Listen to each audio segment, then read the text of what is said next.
The Whitmore family's quarterly brunches were never about bonding. They were about benchmarking, assets, accolades, influence. This morning's gathering, held in a marble-clad penthouse overlooking downtown Miami, promised more of the same. I took my seat near the balcony, quietly sipping orange juice while my relatives performed for one another. Just picked up a beachfront condo in stay, Barts, Bryce said, sliding his sunglasses into his perfectly tousled hair. Neighbors with 2 pro athletes. Cute. Simone gave a melodic laugh, tapping her diamond bracelet for effect. We just closed on a chateau outside Bordeaux, vineyard included, and a helipad. I let their voices wash over me. If only they knew. Jasmine, Aunt Lorraine cooed, her tone syrupy but sharp. You've been quiet. Bryce leaned in with a smug grin. Still in that little apartment, huh? And in Orlando, no less. Simone chimed in, faux concerned. Isn't that near the theme parks? I smiled into my glass. That little apartment was actually the centerpiece of my first redevelopment deal. The property now operated under Solera Equity Group, my firm. They thought I was a renter. In truth, I was the founder and CEO. I like the location, I said simply. You're 33, Aunt Lorraine said, patting my hand like a child. Time to think about building something real. Real? Try a $1.5 billion portfolio, luxury towers, retail hubs, and yes, Whitmore Plaza itself, the very building we were sitting in. I'd acquired it 3 months ago through a blind trust they'd never trace back to me. I'm doing just fine, I said, setting down my glass, folding my napkin. For the first time all morning, they had no response. Bryce sneered, bet you can't even qualify for a mortgage.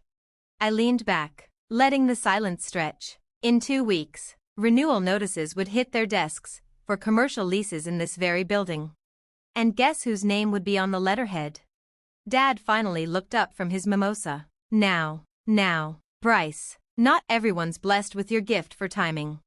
Jasmine made her choices. Aunt Lorraine sighed, as though I'd walked away from some gilded destiny, maybe as an influencer or the trophy wife of a startup bro. To them, I was still the mystery, too quiet, too independent, too unpredictable. What they didn't know was that Jasmine Cole, the family's black sheep, was also Solera Equity Group, the discreet force quietly reshaping Florida's urban footprint. Speaking of real estate, Simone said, eyes gleaming, did you hear about the buyout on Palmetto Drive? Whole row of shops bought up. They're gutting it, she added, tone dripping with fake pity. Isn't your little project right next door? I kept my expression neutral. I was the buyer, and we weren't gutting anything. Palmetto Row was historic, mosaic tiles, mom-and-pop storefronts, legacy tenants who'd weathered decades. We were restoring it, not erasing it. Really? I said mildly. Hadn't heard. Please, Bryce scoffed. You'd need a trust fund just to get in the room.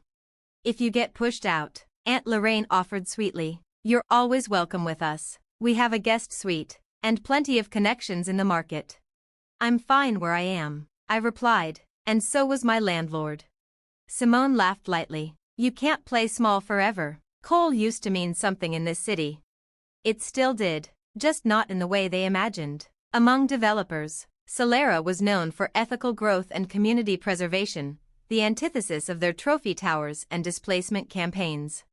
Dad set his glass down. Actually, he said, this brunch is also business. The board's concerned about Whitmore Plaza's new owner. Oh, I said, tilting my head. Solera Equity acquired a controlling stake 6 months ago, he said quietly. No one knows who's behind it. Might be foreign money. Bryce nodded, contemplative. Has to be. Those international firms love legacy properties. If only they knew. That foreign investor was right here, wearing second-hand linen and clearance rack flats. And now, Dad continued, they're asking hard questions, especially about financials. Ah yes, questions like why Bryce built a jet ski lease to building operations, or how Simone's spa weekends got approved as strategy sessions. I'm sure it's just procedural, Aunt Lorraine said quickly, fingers twitching at her pearls. The Cole name still means something. That's the problem, Dad said grimly. This group doesn't care about names. They've launched a full-scale audit. The mood shifted, laughter dulled. I saw it then, panic threading beneath the polish. This audit wouldn't rattle a few skeletons. It would collapse their whole house of cards. Maybe Jasmine could help, Simone said, suddenly sweet. She's in real estate. Maybe she knows someone at the firm? And just like that, the family outlier became a potential lifeline. I mostly handle boutique spaces, I said easily. Nothing on the scale of Whitmore Plaza. For God's sake, Bryce snapped. You can't lift a finger for your own family? Aunt Lorraine glared at him, but no one else spoke. Dad had already drifted back to his phone, tuned out once more. They still had no idea just how involved I already was, just not in the way they wanted. Tomorrow morning, Solera Equity would issue a formal statement. Effective immediately, Whitmore Plaza was under full operational overhaul. No more hidden budgets. No more cushy deals for cousins and fiancés. No more treating a multi-million-dollar asset like a family allowance. I scanned the penthouse one last time. The gallery art? Purchased using building reserve funds. Those velvet sectionals? Billed at 3 times cost. The lighting fixtures? Installed by Simone's fiancé, his invoices padded to the edge of parody. Anyway, I said, rising and smoothing my linen blouse, some of us have early mornings. Simone gave a brittle laugh. Another fixer-upper tour in Little Havana? I lifted my worn leather tote. Inside it, strategy documents and legal filings worth more than anything in this over-decorated mausoleum of delusion. Oh, Jasmine, Aunt Lorraine called, sweet as spoiled wine. Next time try to look a bit more refined. You're still a Cole. Appearances matter. I smiled as I stepped toward the elevator. Don't worry, I said. Tomorrow, I'll look exactly how the Coles expect. They just didn't know I already ran the empire they thought they inherited. The next morning, I stood in my real office. A sunlit penthouse suite above downtown Miami, quiet, glass-walled, mine. Isla, my assistant, swept in, crisp and poised, placing a cappuccino at my desk. The Whitmore Plaza board's assembled, she said. Your family arrived early. Looks like they're trying to charm the independents. I smirked. I could already picture Bryce smiling too wide, Simone clutching her pearls like strategy beads. All audit packets delivered, Isla continued. We found more than expected. She hesitated. You sure you want to go through with this? There's no going back, I said, staring out at the city I'd helped shape. They need to understand, legacy isn't a shield for corruption. In the glass, my reflection stared back, composed, powerful. Gone were the soft flats and casual linen. Today, I wore a navy Altazara suit, sharp-lined and quiet with authority. The kind of outfit Aunt Lorraine once imagined I'd wear to impress a hedge fund husband. Instead, I'd wear it to dismantle the illusion they mistook for control. The ownership announcement goes live in 20, Isla said, handing me the tablet. Perfect. I grabbed my briefcase. Let's begin. The Whitmore Plaza boardroom fell into a stunned hush as I entered. My family stood huddled at the far end, dressed to intimidate, visibly shaken. Excuse me, this is a closed session, Bryce barked. Who the hell are you? I placed my briefcase at the head of the table. Jasmine Cole, I said calmly. Founder and sole owner of Solera Equity, the firm that now owns this building, and several others your family mishandled. Bryce's face went ashen. Simone's jaw dropped. My father froze, fingers white-knuckling a Montblanc pen. Jasmine, he whispered. I gave him a cordial nod. Good morning. I opened my case and began distributing thick audit folders. Let's take a look at the books, shall we? This is ridiculous, Bryce snapped. You're just... What? I asked. The underachiever? The girl in discount shoes? Simone blinked. But, you show rentals. I work, I said, meeting her gaze, and I built something, quietly, ethically, without a trust fund. Across the table, the independent board members leaned in, watching. These folders detail every misused fund, every inflated contract, every personal expense laundered through building accounts. I slid a final folder to Bryce. Would you like to explain the $2.3 million in renovation costs used to finance your stay, Barts condo? He went pale.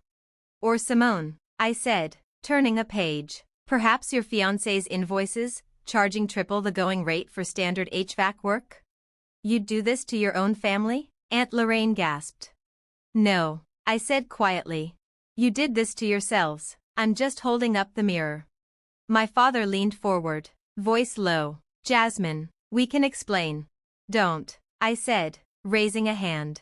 You took grandfather Whitmore's legacy and turned it into a personal credit card.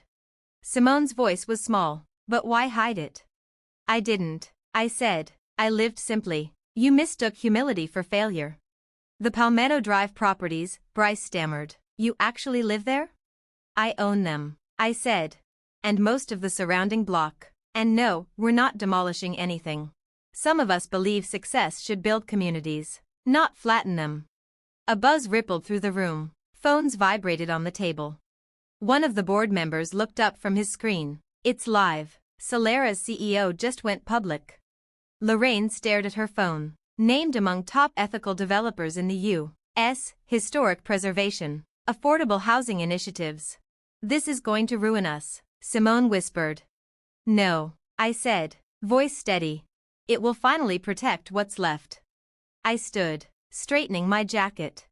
Effective immediately, Whitmore Plaza will operate under transparent governance. No backdoor contracts, no family favoritism, real leadership.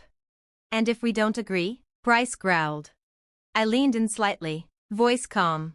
Then I send everything in those folders directly to the IRS. Silence. Then, finally, my father's voice, quiet, broken. What do you want? I want you to remember what the coal name once stood for. I met their eyes one by one. Before all this, I said, steady and clear, Grandfather Whitmore didn't build empires. He built communities. I gathered the audit folders with deliberate calm. You have a choice. Work with me to rebuild that legacy, or find another place to live. A pause, a hint of steel in my voice. I hear there are charming efficiencies in Little Haiti. I turned toward the door. Jasmine, wait, Dad said, stopping me. I was wrong about you. I paused. Then nodded. Yes. You were. The days that followed played out like a prestige drama. Headlines flooded every feed. Miami heiress exposes family empire in stunning corporate coup. Aunt Lorraine quietly resigned from every civic committee she chaired. Her reputation couldn't weather the storm. Simone's fiancé's contracting business shuttered within weeks of the audit's release. But not everything was bitter. Bryce, facing accountability for the first time, enrolled in an urban development certificate program at FIU. Simone began volunteering at a women's transitional shelter in Overtown, telling me it gave her more fulfillment than any gallery opening ever had. Dad asked to shadow my next investment pitch, not as a patriarch reclaiming his throne, but as a student wanting to understand what I'd built. 6 months later, I sat in my Palmetto Drive apartment. Yes, I kept it. I was reviewing our latest quarterly performance. Whitmore Plaza was thriving. Occupancy steady. Vendors paid on time. Local businesses growing. A soft knock pulled me back from the spreadsheets. I opened the door. It was Mom. Jeans. No pearls. No heels. The simplicity startled me. I got your invitation, she said, holding up the card. The courtyard holiday party, I replied. Not really your thing. No, she admitted, eyes sweeping the cozy space. But I'm learning maybe thing isn't the point. She picked up a photo of me at 23, grinning, holding my first real estate license. I never asked, she said gently, why this path? Because I wanted to build something real, I said. Not just buy it and brag about it. And now, she murmured, you control more than all of us combined. I do, I nodded. But control was never the goal. Purpose is. She looked at me for a long moment. Will you teach me? Come tonight, I said. Meet the families who've lived here for decades. Hear their stories. That's where legacy begins. That evening, I stood by the window overlooking downtown Miami. City lights shimmered like quiet applause. In the distance, Whitmore Plaza stood tall, no longer a shrine to excess, but a reclaimed symbol of accountability and care. Below, Palmetto Drive hummed with gentle life. Restored balconies. Tiled murals. Herb gardens planted by tenants. A building once marked for teardown was now a cornerstone of community. My phone buzzed, partnership offers, interview requests, conference invites. Solera equity had become synonymous with values-driven investing. But I kept my calendar light. My mornings slow.